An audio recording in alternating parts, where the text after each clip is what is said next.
What is going on, guys? Bel Air here. We are about 20 minutes post day one of the London Major, and it was such a fun day.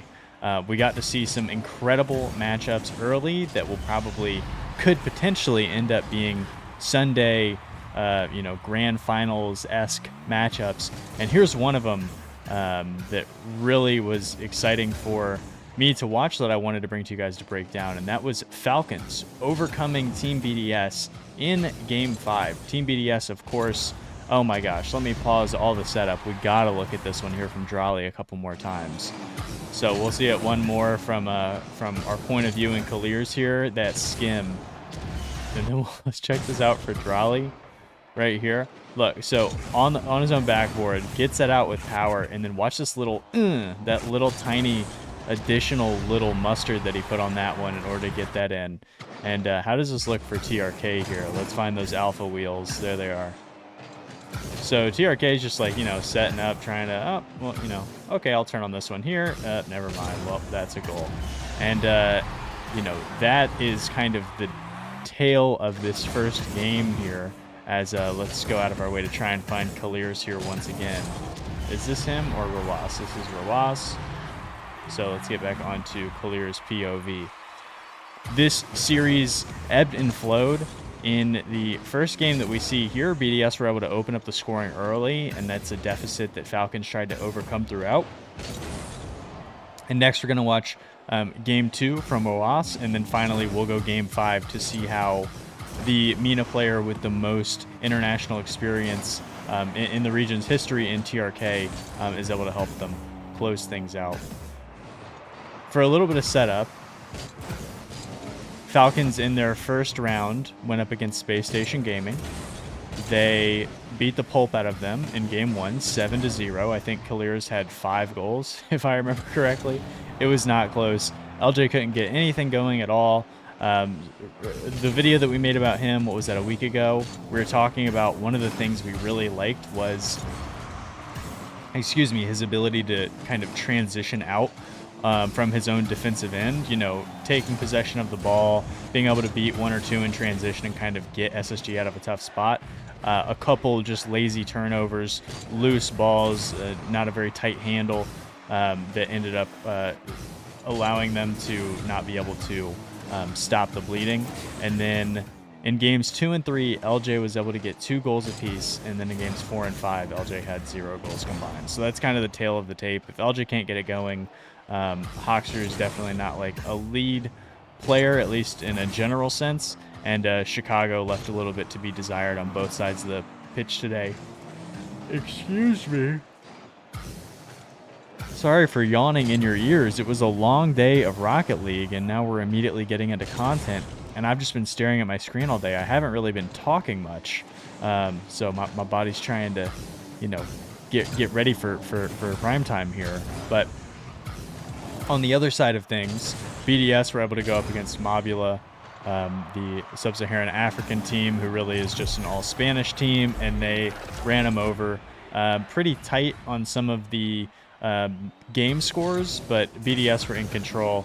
I haven't watched that fully yet. That is for tonight's viewing pleasure, but that Mobula team is probably looking at a fairly early exit from the tournament, so not something that I was clamoring to do as the day got started. But BDS is coming in with a nice win to kind of prove that there are no nerves. That's a series where you just hope that they can get the sweep and that it's not looking like they're going up against anything on their side. And I see that we're getting a little bit of some frame rate issues with this game. Hopefully it doesn't come through in the video, but this thing just finished getting onto ball chasing not too long ago, so maybe it is still doing a little bit of buffering. But yeah, BDS handled business, took down Mobula, looked pretty dominant, and here it looks like all signs are going well. They're up 3-0 against a very dangerous Team Falcons team.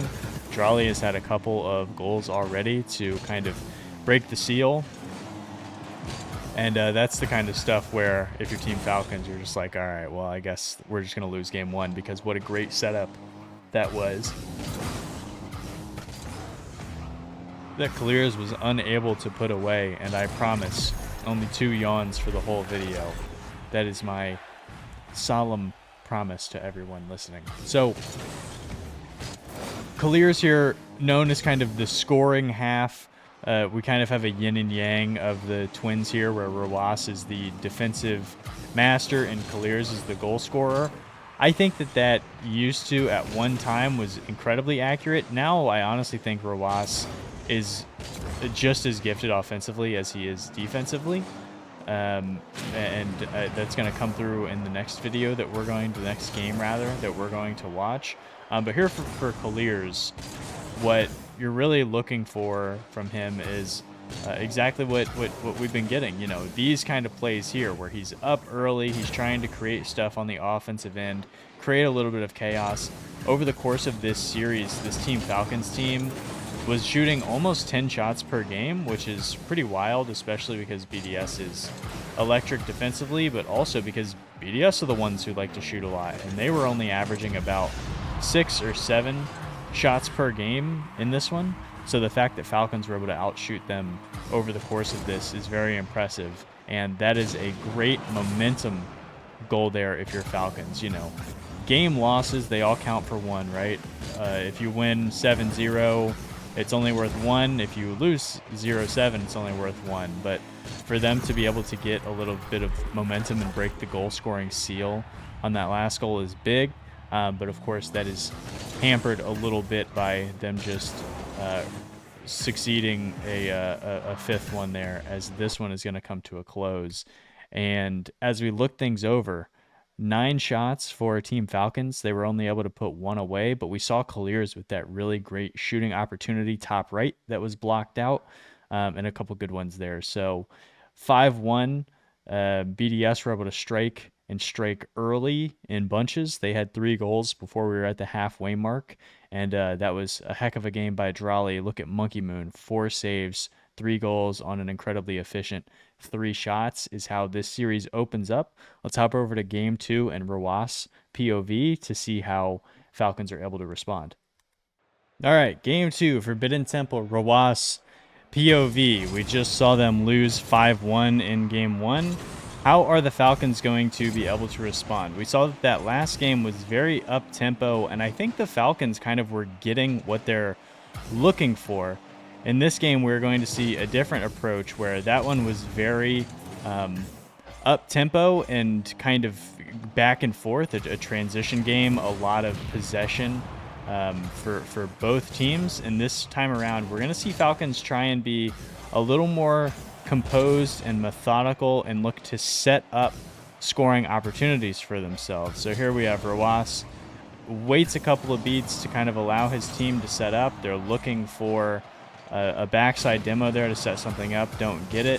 And look, now we see continued offensive possession here, waiting, circling like a shark. TRK is there to go next.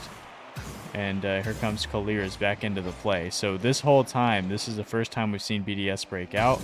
How's Rawas going to handle it? And now we're right back into the other half. This is what Falcons really like to do a lot. We're going to see it a couple of times, hopefully in the games I selected. I know over this series, we'll see how many of them we get in these 3 games, of course. But what they do quite a bit is they look to set up these kind of, especially out of the defensive corners, they like to set up opportunities with 2 players and then 1 sitting deep. It reminds me a lot of G2, where G2 will kind of solo play, send 1, have the second there as cleanup. What Falcons like to do a lot is use the first man to make room for that second man. So they'll kind of play 2 guys. Look, right here, we have 2 on the ball, end up going for a pinch, but that's something that we see quite a bit, where it's like, hey, I'm ahead of the ball. I'm either going to try and get a close 50 that you can go for, or something along those lines. As we see, how did this one come to fruition? TRK gets that 50, bounces out. Kiileerrz with a quick beat over dralii, just a roller, and it's in a really awkward spot. Rawas threads the needle on the pass from his brother there. But whether it's, a short 50 to set one up for a teammate, or something that the twins do quite often especially, is have one jump, fake a shot, and have the other come in from underneath to take the shot. So it's kind of a fake into a shot out of the defense's blind spot. And TRK stuck in his own corner here. They're going to commit to. We have not seen a lot of possession here from BDS, which kind of makes sense. I mean, in the last game, they didn't really have a ton of possession either. It was kind of these quick transition strikes, getting out into open space and using speed and momentum to get beats. And this time we're seeing Falcons really control them. Even there, it's not like just a 50. It is a momentum-killing 50 that TRK is able to make a play on here.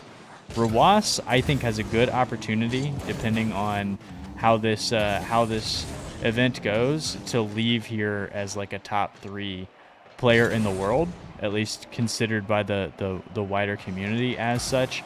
I've been watching quite a bit of Falcons recently, as I've been trying to put more focus and attention, at least, on South America and MENA.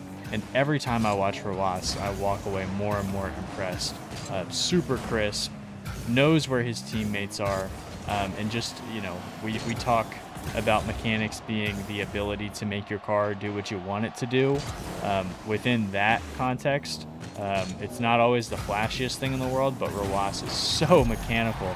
And we know Caster Curse. What about YouTuber blessings here? As soon as we talk about Rawas's mechanics, watch this, gonna flutter, gets it off the top of his hood and keeps his momentum, and then the second reset to put it right over. ExoTiiK is 2-0.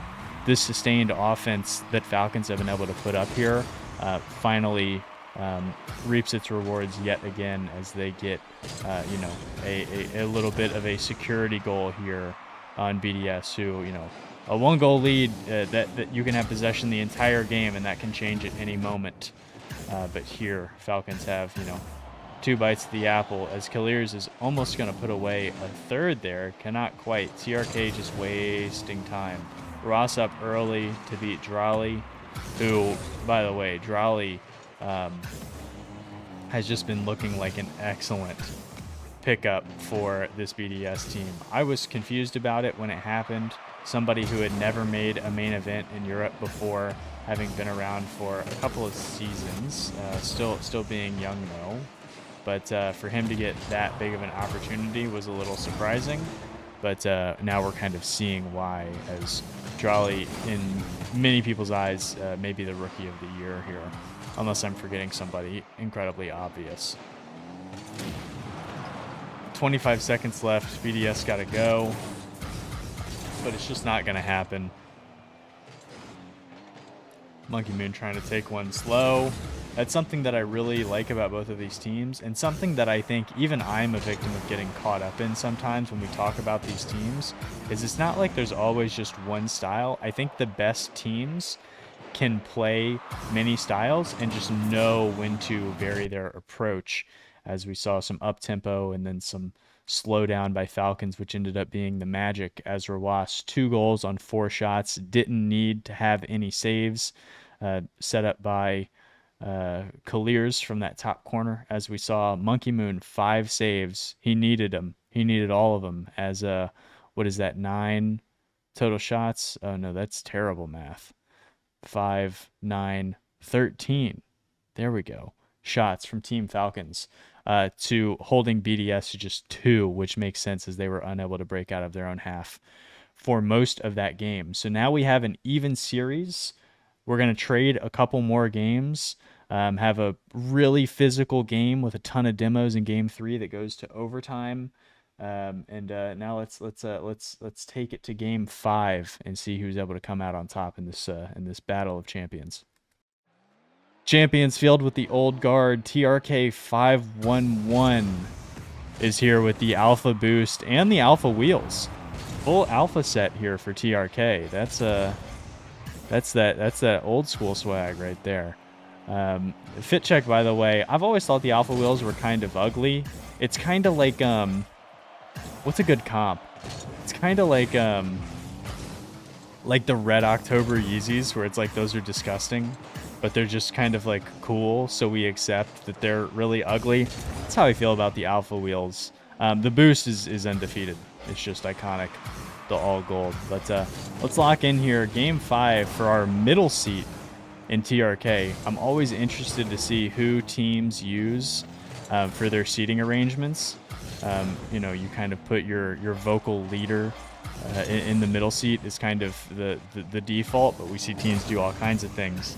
TRK is flanked by the twins, which is great because when I'm looking at it, I cannot figure out which one is Ross and which one is Kiileerrz, but I know that it's basically a twin Oreo sandwich with TRK in the middle.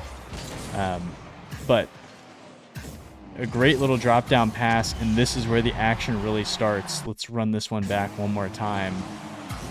We see all this pressure, BDS trying to get out of their own back end. Kiileerrz is going to keep it in the play here, and they get another 50. Ross with the drop down, and just the stutter step there.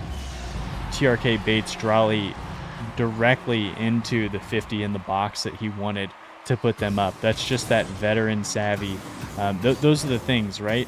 It's a game of inches. It's a game of, you know, one little mistake here or there that can win or lose you a match. And here TRK opens up the scoring with a big beat on the rookie, kind of showing off the prowess. It's kind of like in the playoffs where, you know, like a proven NBA player will get the foul call that maybe he doesn't deserve, and a younger player might not get all of those. You kind of got to get your licks, but of course no officials here in the RLCS making manual play calls. 3 minutes left. BDS really haven't put anything super threatening on, and we're starting to see those little 50s that we were talking about from the Falcons, where they try and take a close 50 in space and then have a second really close to the action, and TRK is able to stretch all the way out there and stave that one off from a monkey moon attack. No boost, but stays close within the field. Doesn't necessarily rotate out for any pennies or even a big boost anywhere. Is looking to stay in the play with whatever boost he does have. Lands awkwardly here upfield, and Kiileerrz is somehow able to keep that one out. They're going to let ExoTiiK take that one and then just clear that one. And that's that consistency that we see from TRK. Throughout a lot of this series, it seemed like he was a third man. You can never really say somebody is third man overall, except in some sparing cases. But we saw TRK play furthest back quite often here, and it was kind of, you know, commanding from the back, seeing what Ross and Kiileerrz could set up, and then capitalizing on that. And we saw that even with that dralii play, where this is not what you want to see. This is actually a Kiileerrz mistake here. Let's watch this one back. So one more time here. Watch, this one bounces, and Kiileerrz was just so far out of the play. Maybe he thought TRK was there. Where is he? This one bounces, and then where are we at? You know, just totally leads it, which is not the way that you want to see things kind of even up here. But let's find TRK once more. Great 50, tries to play it down to Kiileerrz, who is not there, but that's fine. And look at TRK once again. He's not rotating into his own net. He's actually playing pretty high within the box. I don't know if that's just because he trusts his ability to kind of get back and get the read, or if they're trying to break out against BDS. Of course, in that game too, we saw that they had a lot of success with getting out and keeping BDS. Oh my goodness, what a save by TRK. So maybe that's what TRK is kind of thinking here, is just keep a high line, and then that'll allow us to break out more often and keep more offense. Which, what you definitely don't want to do is allow BDS to just stay on your end, because they eventually will punish and break you down, which is why, you know, teams like a Team Secret or a OG Esports may struggle against a BDS type team. Not a great clear there by Roas. Don't worry about it. TRK is here to save the day. Not using a ton of boost, trusts his teammates on defense, is looking to save some in the tank for the eventual breakout. Let's see what Kiileerrz can do here. the kill by TRK, and then the second pop shuts down what could be a dangerous offensive play completely there for BDS. Circles in, and this is something that we talked about in our last video, where MENA are able to play on European servers. So especially in a lot of those situations where like the 2v2 prowess comes in, you know, those transition plays and staying close to the ball, which is something that Europe is known for in their twos. We see that a lot from MENA players as well. And we have golden goal territory, game 5 overtime. Who is going to end up taking the win here? Let's see and find out. Big heads up play there by TRK, a one-on-one with ExoTiiK. ExoTiiK trying to set up the passing play, but not enough momentum there. And TRK is just trying to force the issue, not let Monkey Moon set up.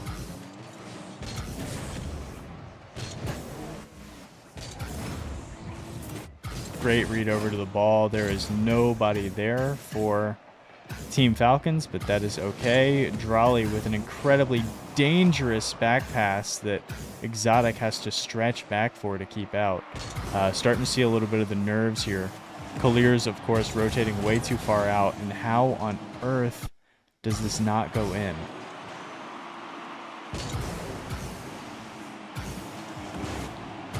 Oh, TRK, so close to putting that one away there. Would have been a highlight.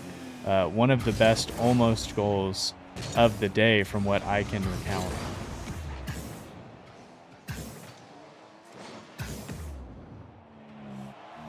Very confident. Doesn't even have ball cam on. Clearly they're calming very well. Dralii tries to just float that one up and leave it. Nothing doing. Here we are in transition. We find ourselves once again in this half, and that is going to do it. How does this even come to be? Dangerous 50 there with the double commit. Let's actually watch this from Monkey's point of view. What is he seeing here? This one bounces way out. Not a ton of boost. He's being chased. Oh my goodness. A couple things that I want to highlight here. The first being, oh geez. The first being, where's Rawas? Hello? Here we are. The first being, watch this catch by Rawas. Ball came off. Ah, beautiful. The second being, let's watch might be the most mechanical play we see all day long. Look at how quickly Monkey Moon is going to leave this game after they lose. Clearly this is a mechanic that he's been practicing quite a bit. Already gone. That's incredible. So that is how the series ends for this team. Let's actually backtrack just a second here so that we can get some of these stats up on the board. Dralii, 6 saves, 620 points. TRK matches him with 5 saves of his own, and a huge goal there that ended up being one that took them to overtime. And just really solid, consistent play from the veteran there to close things out. This BDS team, despite the loss, looked awesome on day 1, and excited to see what we get from them tomorrow. If I remember correctly, and I could be completely wrong, I think our matchups for these two teams are BDS OG, if I remember correctly, which I think, if that is, my memory is correct, I think is a great series for BDS.